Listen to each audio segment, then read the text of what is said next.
Students, अगला हमारे पास question है जेई एडवांस 2015 का। तो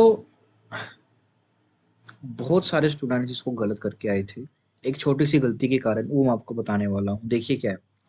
late n be the number of ways in which 5 boys and 5 girls can stand in a queue in such a way that all the girls stand consequently. तो मान लीजिए आपके पास 5 girls हैं, G1, G2, G3, G4 and G5, है ना।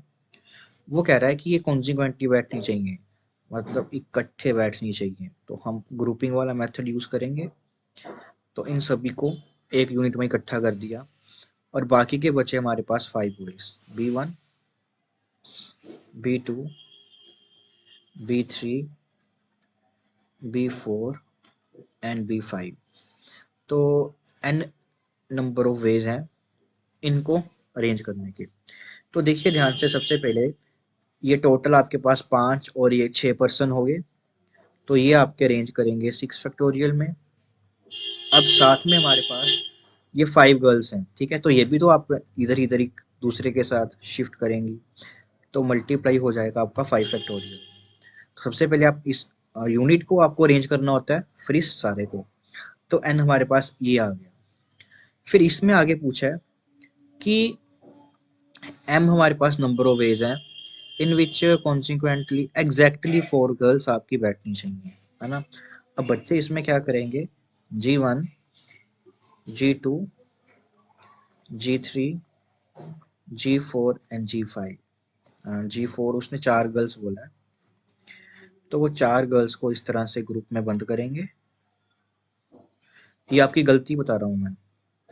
फिर एक girl आ गई मेरे पास G5, फिर बॉय आ जाएगा B1, B2,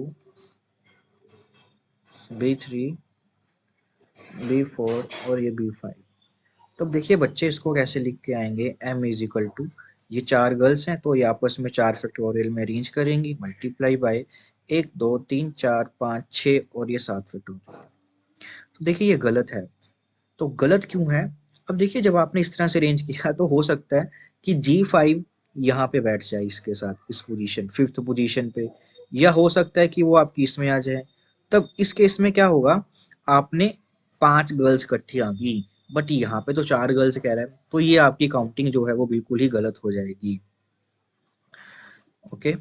तो अब इसको सही करने का क्या तरीका है कि आपने 4 को तो इकट्ठा कर लिया, बट इसमें आपके पास साथ में ये भी होना चाहिए कि ये जो आपकी गर्ल है वो इनके साथ बैठनी नहीं चाहिए, है ना। तो मतलब कि यह क्वेश्चन ये बन जाएगा कि G1, G2, G3 और G4 जो आपने ये 4 गर्ल्स ली, ये तो इकट्ठी होनी चाहिए, बट इनके साथ जो ये G5 वाली गर्ल्स है ये इकट्ठी नहीं होनी चाहिए।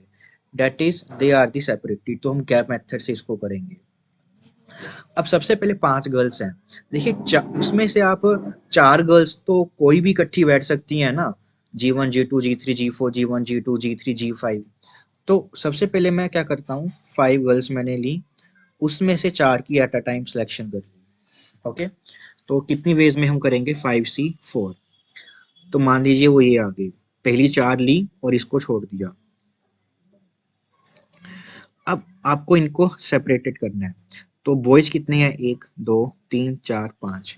तो आप यहाँ पे आपका मान लीजिए B1 बॉय है, यहाँ पे B2,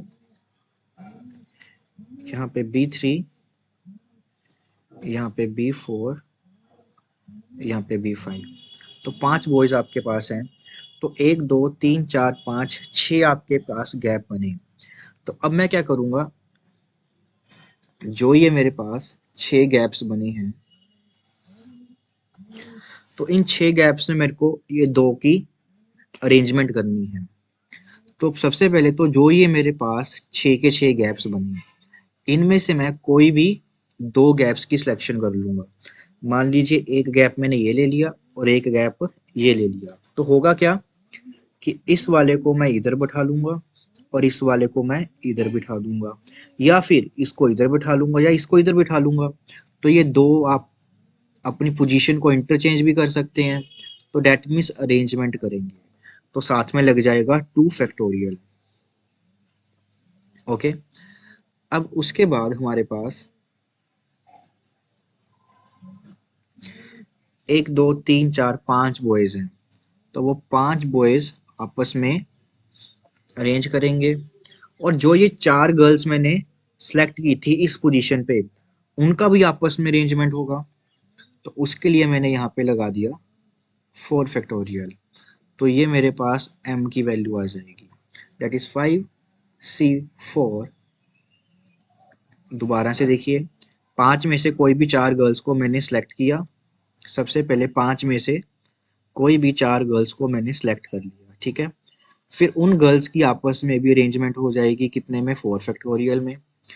अब गैप कितनी है, 6, तो 6 गैप में से मैं 2 गैप को सिलेक्ट करूंगा और उनमें इन 2 को बिठा दूंगा, बट ये आपस में रेंज करेंगे 2 फैक्टोरियल, या आप इसको 6c2 इंटू फैक्टोरियल को 6p2 भी लिख सकते हो। फिर ये 5 बॉयज है, ये 5 बॉयज आपके 5 फैक्टोरियल में अरेंज हो जाएंगे।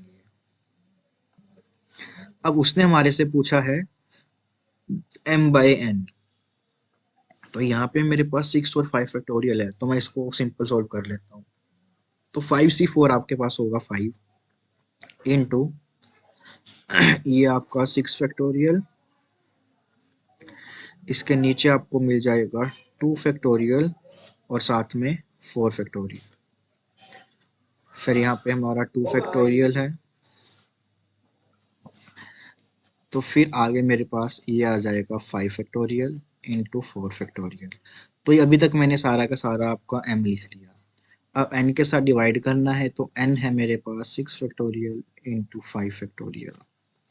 तो बस आगे हम इसको कटिंग कर लेते हैं। तो मेरा 6 फैक्टोरियल से आपका 6 फैक्टोरियल कैंसिल, 4 फैक्टोरियल से 4, 5 फैक्टोरियल से 5 और 2 फैक्टोरियल से 2। तो यहाँ पे आपके पास m/n का जो आंसर है वो आ जाएगा 5 आंसर आ जाएगा आपका। This is our final answer. ठीक है, अगर आप ध्यान से करते हो तो आपको बहुत कुछ सीखने को मिलता है प्रीवियस ईयर क्वेश्चन में, तो उसको आप जरूर कीजिए। और इसके अलावा जितने भी आपके ये क्वेश्चंस हैं, तो इनकी मैंने चैप्टर वाइज और ईयर वाइज पीडीएफ बना रखी है, तो जो आपको नीचे डिस्क्रिप्शन लिंक में आपको बॉक्स में आपको लिंक मिल जाएगा, तो वहां से आप डाउनलोड करके इनको देख सकते हो।